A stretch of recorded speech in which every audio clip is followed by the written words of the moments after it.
Hi everybody, I'm Michael. Today we're going to talk about how you can propagate your lucky shamrock. We're going to show you two methods we have used to successfully propagate this plant. So, you ready to dig in? Let's grow!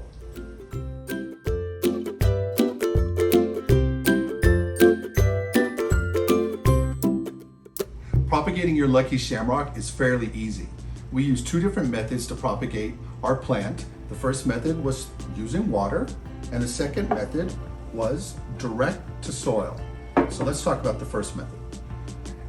What you want to do is, if you're going to be propagating your lucky shamrock, is go down into the plant and find a stem, a new leaf and stem that has come up through your plant. You don't want to pick an older leaf and stem. You want to pick up a newer plant leaflet, and you want to go down to the base where the plant meets the soil and gently pull out the plant so that you will get this little knobby edge here where the stem is growing down to the tuber that the plant grows from underground. There's a tuberous bulb that this plant grows from, and these connect off of that and grow upwards. So right here is where you want to kind of pull that. You can cut higher up and use some scissors to do that, but again, you want to make sure you always spray your hands and anything with alcohol before you do these procedures, because you don't want to move any pathogens into the mother plant or the baby plant. But in removing this piece where you get this little flare of the stem, this is where the plant will tend to want to shoot out a lot of roots. Now, you don't always get a high success rate of propagating the lucky shamrock. You'll get probably between 50 and 75% success rate. We're only getting 50% with the ones we've just done here. These two have not rooted yet, but we haven't counted them out. These two have aggressively rooted, and we'll show you that. I'm going to set these little kiddos here for a second. And one thing you'll notice is when you especially with the lucky shamrock, not so much with the purple shamrock, but the lucky shamrock, if you move them around quite a bit, and definitely when I'm setting up here, the plant will start to droop her leaves. She normally does that at night, but one thing I've noticed about these plants in general is if you're moving them around a little bit, definitely like if you're moving from one part of the house or another, or just showing people the plant, sometimes the leaves will start to flop down, and she's already starting to do that. But that's okay, she pops back up the next day. I think it's just a mechanism the plant does to protect itself, which is kind of cool, because these plants, and we've done a video on these plants, both the purple and the lucky shamrock, so you can always check on how to maintain these after you get them propagated. They're wonderful houseplants. I absolutely love them. They're like my faves, and they have these beautiful flowers all year round, more or less. But back to the plant. This plant is so cool because at night they close their leaves, and in the morning they pop open.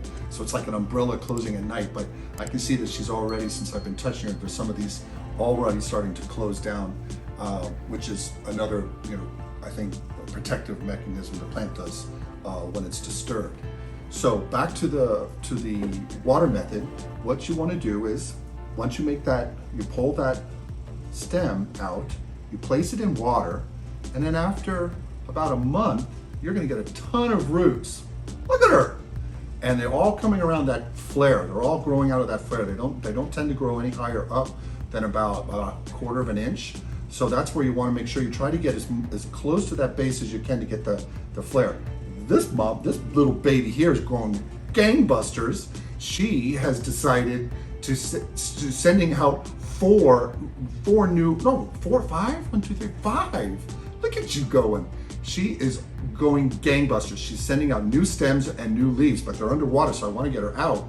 That's why I wanted to do this video for you. But if you choose to propagate your lucky shamrock with the water method, we recommend you place this glass container and then inside another larger plastic opaque container to keep algae from developing, because that's going to help. That algae will start to rob some of the nutrients that the plant needs and oxygen from the water to help it root. So we like to have glass so we can see how the roots are developing, but we like to put her in another opaque container as she's starting to root, so that, again, algae doesn't start. So the other method, let me put these little cuties back in. I hope you guys grow some roots soon. I know, it's just gonna take you a little bit more time. So again, it takes about 4 weeks. So just about a month or so, and you'll start seeing those roots take off. The other method that we're going to talk to you about today is direct to soil. So this beautiful plant has these wonderful tuberous bulbs that the plant grows from underground, and they kind of look like little segmented carrots. And what you can do is, if you pull your plant up, you can go around the edges of your plant, and you can look to where they're coming out. You can see them, they'll come out in this little spray, wiggly stems, and you can grab that with your fingers. Again, you want to spray your hands with alcohol before you go in there, and gently try to move the soil a little bit. You can use a chopstick to do that as well, or your fingers, and then try to feel or look for this little carrot-like tuber. And then you'll want to separate it from an adjacent tuber, or separate it where the leaves are all coming out, the stems are all coming out, I'm sorry. And that will be your piece to take and transplant into soil. We've already done that with this one here, and we've done a video on these plants, so you can always check on how to maintain this, both this and the beautiful purple oxalis. We have both types here, the lucky and the purple shamrock. They're just wonderful houseplants, highly recommend them. But we have videos on how to maintain them, and the soil, the soil type, if you're growing yours in soil, this is the method. The soil type we recommend is an 80% indoor potting mix, 50% perlite, and 5% worm castings. And that's what this soil mix is here.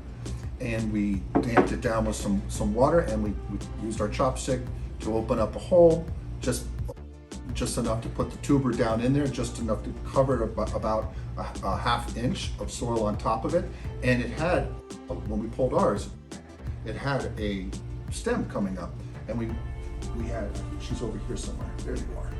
And we had placed her on, we put this skewer in here and this wire, twist wire, to hold her up. And then when I was setting up the video, she had pulled off, and this piece had died. But this is a new one that has come up from the tuber below, and I'm so proud of her. It was just the other day, it was just a little unfurling of the, very much like the ones you can see in the water. And I'm like, oh no, she's already starting to grow. So this one died off, and now, and this was the one that came from the mama plant that was hopefully giving enough energy for the root to start its process of tuber, I'm sorry, to start its process of rooting. And obviously she's already gone that way, and we have a new baby.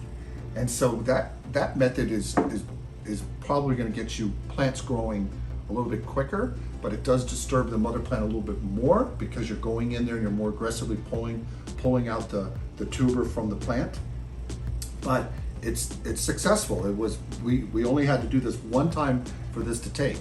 And on the water method, we put in 4, and we only have 2 that have sent out roots. So if you're propagating your lucky shamrock with the direct to soil method, we recommend that you keep the soil relatively damp, not soggy, but you want to make sure that the water permeates all the way through the growing medium, so that the tubers have enough areas for it to get in contact with moisture, so that they can start to germinate some more roots. So what I'm going to do now is I'm going to take one of these babies over here that we've germinated in water, and I'm going to add her to the soil, because we're going to add several of these together to get this kid growing and filling out a little quicker. So I'm going to grab one of these and do this as an example here, and then I'll do a top-down view for you so you can see us do that with this other one. And you can see how we go about placing this in soil. So what we have here is we have about 1 inch of roots. That's pretty much what you'd want to have, at least. So you want with that 1 month period, check and see if you're getting at least 1 inch or so of roots. You can see that these two have decided to grow differently. This one has got roots but no babies coming out. The other cutting here has a lot of babies and new stems coming out. So again, it depends on each of these stems and if you pulled enough of that flared out base that the plant was able to generate roots quicker. So I think that's what happened here. So what you'll do is you take this, and you want to not place it too deep into the soil. You just want to go, you can use a chopstick, you can use a shovel, but a chopstick's great because this is not very big. And you want to open a hole to allow all this in there, and you want to be careful you don't damage the roots. So you want to just, gingerly move the soil apart. Now again, another thing to mention is that we have a tuber underneath the soil here. So I'm going to the sides, because they put the tuber in the center of this, more or less in the center of the pot. And so I'm going to kind of offset these guys and place them just to the side of that so we don't disturb the tuber segment. And I'm just gingerly pushing the roots down into the soil. And now I'm covering it up. And you only want to have about a ½ inch or so covering that. I'm just going to use our fingers. They're some of the best tools. And now I'm just gently pushing the soil down. And now the roots are in contact with the soil. And we have our stems. So here's our little maypole. This bamboo skewer with the twisty. I'm just going to grab the twisty, kind of use that to hold her gently in place.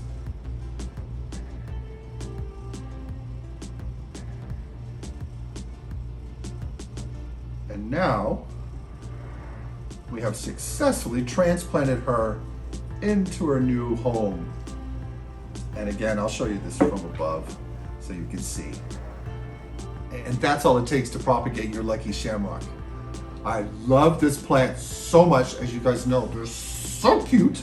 This purple one, oh, another thing I want to tell you, sidebar, is that the lucky shamrock, the green shamrock here, has a purple underside, which is so lovely, so pretty, very similar to the color of the purple shamrock. But she has this, wonderful Kelly green top, and then this pretty purple underside. Such a beautiful plant. Ours is a little lopsided here because I've been growing them as a forest over here. You always see these in the background of our videos. But I was excited that these kids have done us well and rooted. We have these other two we're still waiting for, but we're also going to be propagating our purple shamrock, which has not put out any roots, and it's been at least a month. Where is she? Oh, she's right here. And they're in there just hanging in there, but they haven't rooted yet. So I don't know if I went deep enough to get that flared out base. I think I did. It's just maybe that the purple shamrock takes a little bit more time to root. The leaves are doing fine, and the stems are full. These are all plump, so I know they're pulling up water. But I guess we'll just see. We're going to do a video on that one and if they root.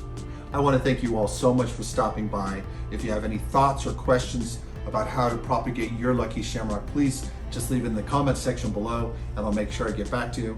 And until the next video, bye. Please remember to like, subscribe, and hit the notification bell. And tell your friends and family. We post videos weekly. Thanks.